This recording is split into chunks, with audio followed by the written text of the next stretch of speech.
ներկայացրեց, քանի որ քարը քարին չեն թողել, ապացուցում են, այսպես ասած, որ ինչ ասում է իրանցի գործարարները սուտ է։ Դուք արդյոք այս շրջադարձին սպասում էիք։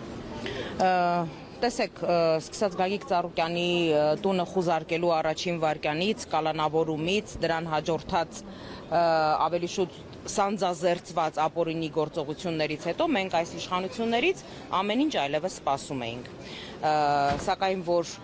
այսքան ակնհայտ, այսքան ցայտուն կերպով գործող իշխանությունը ցույց կտա իր վախը, իր սարսափը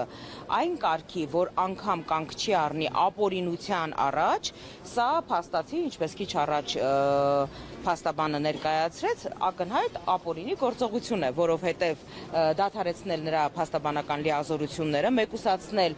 Երեմ Սարգսյանին Գագիկ Ծառուկյանի պաշտպանության գործով վարույթի գործի մասնակցությունից, այն պատճառով, որ նաև փաստաբանի հրապարակային հայտարարությունների, մասնագիտական վերլուծությունների արդյունքում այս հարցը ստացել է շատ մեծ հանրային հնչեղություն, իշխանությունները անգամ ակնհայտ ապօրինության առաջ կանգ չեն առնում, միայն թե ցանկացած կերպով կարողանան իրենց սարքած եւ իրենց կարած գործը Գագիկ Ծառուկյանի նկատմամբ հարուցված դատարկ մեղադրանքներով քրեական գործը ավարտին հասցնել։ Ես իհարկե հասկանում եմ, որ իշխանությունները այն կարգի են իրականության զգացողությունը կորցրել, որ այսպես իրանցիների սուտ մատնության կարելի ասել հիման վրա Գագիկ Ծառուկյանի հանդեպ մեղադրանք են ներկայացնում, գործ են հարուցում, որովհետև գեր նպատակը Գագիկ Ծառուկյանին կալանավորելն էր այդ օրերին, բայց հիմա նույն իրանցիների, այսպես ասած, բողոքի գործ տալու հիման վրա մեկուսացնել փաստաբանին իր գործառույթները իրականացնելուց, կարծում եմ սա արդեն որևէ տրամաբանության չի ենթարկում։ Ես իհարկե հասկանում եմ, որ գործող իշխանությունների օրոք գործ տալու ինստիտուտը միակ կայացած ինստիտուտն է, որովհետև այս իշխանությունը միայն այդ գործելավոճն է քաջալերում, որպեսզի բողոք գրեն մեկը մյուսի վրա, որպեսզի գործ տան մեկը մյուսի վրա, հասկանում եմ, սա այս իշխանությունների ամենասիրելի գործելավոճն է, միայն սա է, այս գործելավոճն է ողջունվում այս իշխանությունների օրոք, բայց իրոք ցավակցում եմ պարոնայք եւ տիկնայք իշխանականներ այս ամեն ինչի հետ կապված, որտեղ դուք խայտարակվում եք, եւս մեկ անգամ սրանով ցույց տվեցիք, որ դուք խայտարակվում եք, որ դուք անգրագետ եք, որ դուք չեք տիրապետում անգամ իրավական ամենանվազագույն նյուանսներին, դուք խայտարակվեցիք միջազգային սպորտային աշխարհում կապարակնքելով օլիմպիական կոմիտեն, դուք խայտարակվեցիք միջազգային ներդրողների աչքի առաջ, որովհետև բոլորը տեսան, որ Հայաստանում ինչպես են վարվում ներդրումներ իրականացնող մարդկանց հետ։ Հիմա արդեն միջազգային իրավական հանրության առաջ եք խայտարակ լինում, շարունակեք նույն տեմպերով շարունակեք խայտարակվել, ոչ մեկ ձեզ չի կանգնեցնելու այս գործընթացում։ Բարի երթ եմ մաղթում։ Ներկայացրել են բողոքարկում բացառք են ներկայացրել փաստաբանները, փաստաբանների մի մասը իհարկե ներսում է, բայց քանի որ կոնկրետ Երեմ Սարգսյանի մասով կասեցվել է, այս պահին գործընթաց տեղի չի ունենում, քիչ անց կարծում եմ, որ մեր մյուս փաստաբանները Էմինե Խաչատրյան ավելի հանգամանորեն կներկայացնեն հիմնավորումները, որովհետև Երեմ Սարգսյանը ներկայացրեց, որ առերեսումը ունի այսպես գործնական տարանջատում,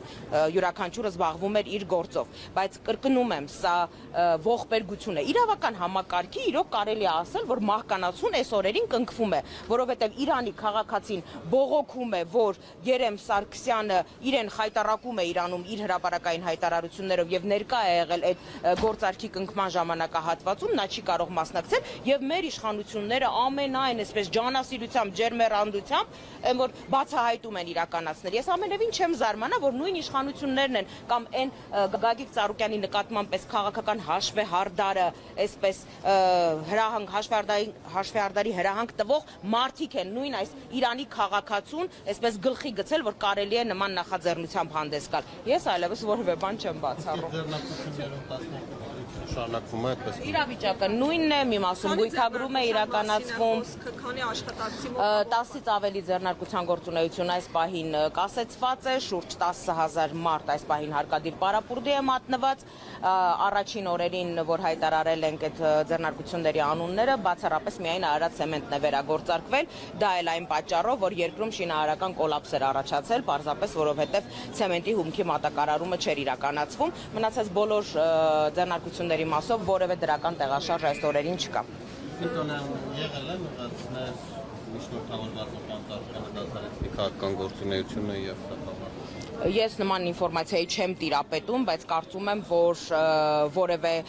որևէ մեկը նման համարձակություն չի ունենա նման ուղերձով Գագիկ Ծառուկյանին դիմելու համար։ Գագիկ Ծառուկյանը Բարգավաճ Հայաստան կուսակցությունն է եւ սրանով ամեն ինչ ասված է։